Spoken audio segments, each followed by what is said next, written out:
আসসালামু আলাইকুম, জুম্বা মুবারক। সবাই কেমন আছেন? আশা করি ভালোই আছেন।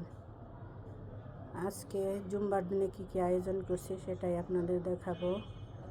শুক্রবার আসলে বাচ্চাদের শুধু বায়না আর বায়না। আজকে একটু ভিন্ন টাইপের খাবারের আয়োজন করছি। এখানে আছে পোলাও, খুব সিম্পলভাবে অল্প তেল দিয়ে রান্না করেছি পোলাওটাকে। এখানে আছে বেগুন ভাজা, এখানে আছে রূপচাঁদা মাছ ভাজা, এখানে আছে মুরগির মাংস আলু দিয়ে ঝোল, আর সাথে আছে লেবু। এই তো ছিল আজকের দুপুরের আয়োজন।